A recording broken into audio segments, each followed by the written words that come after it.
अभी recently India में एक टॉपिक काफी पीक पे चल रहा है। News article, social media, television, हर जगह ये चीज काफी ज्यादा डिस्कस हो रही है। तो सबसे पहली बात, ये टॉपिक है इंडियन बिलियनर और बिजनेसमैन जिनका नाम गौतम अडानी है, उनके ऊपर।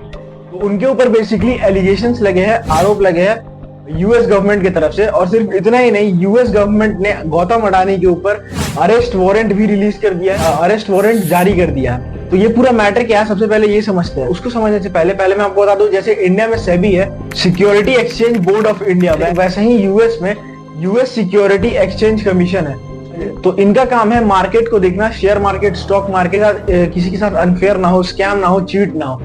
तो सबसे पहले उन्होंने ही गौतम अडानी पे एलिगेशंस लगाए हैं कि गौतम अडानी ने अमेरिकन इन्वेस्टर को चीट किया है और साथ ही इंडियन ऑफिशियल्स को ब्राइब किया है, घूस दिया है। और ये जो एलिगेशंस लगे हैं वो टोटल 8 मेंबर पे लगे हैं, गौतम अडानी, उनके नेफ्यू सागर अडानी। और जो पूरा मैटर है वो उनके साइड से यही बताया जा रहा है कि इंडिया में जितने भी रिन्यूएबल एनर्जी से रिलेटेड कॉन्ट्रैक्ट है, अडानी ग्रुप ने ब्राइब दे करके, घूस दे करके, गलत तरीके से वो सारे कॉन्ट्रैक्ट लिए हैं और उस कॉन्ट्रैक्ट के बेसिस पे अमेरिकन इन्वेस्टर से $3 बिलियन तक का लोन लिया है, जो बेसिकली बॉन्ड्स के बेसिस पे।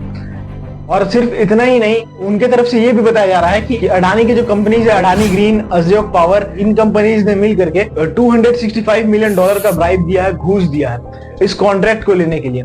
और इस अमाउंट के बेसिस पे वो आने वाले 20 इयर्स में $2 बिलियन तक का प्रॉफिट गेन करने का प्लान था। तो बेसिकली अमेरिका के अंदर एक फेडरल सिक्योरिटी लॉ है और इस लॉ के बेसिस पे अमेरिका कह रहा है कि हम उनके कंपनी पे सिविल पेनल्टी चार्ज करेंगे और परमानेंट इंजेक्शन करेंगे। और ये जो चार्ज लगाया गया है अडानी ग्रुप के ऊपर, इससे थोड़ी ही देर पहले इस कॉन्ट्रैक्ट से रिलेटेड बॉन्ड जारी किया था, जिसके बेसिस पे $600 मिलियन अलग से कलेक्ट किए। और सिर्फ इतना ही नहीं, ये बॉन्ड आगे चल के 3 गुना ज्यादा सब्सक्राइब हुआ। तो सोचिए ये सारा कितना बड़ा अमाउंट है और यही चीज उनकी साइड से कहा जा रहा है। अब सबसे पहले इंडिया इसमें क्या करेगा, तो इंडिया अगर किसी दूसरे कंट्री की बात सुनकर अपने बिलियनर या बिजनेसमैन को टारगेट करने लगे तो ये इंडिया के लिए सही नहीं है। तो ये इंडियन गवर्नमेंट इस चीज को अपने तरीके से हैंडल करेगी, लॉ के बेसिस पे, कानून के बेसिस पे।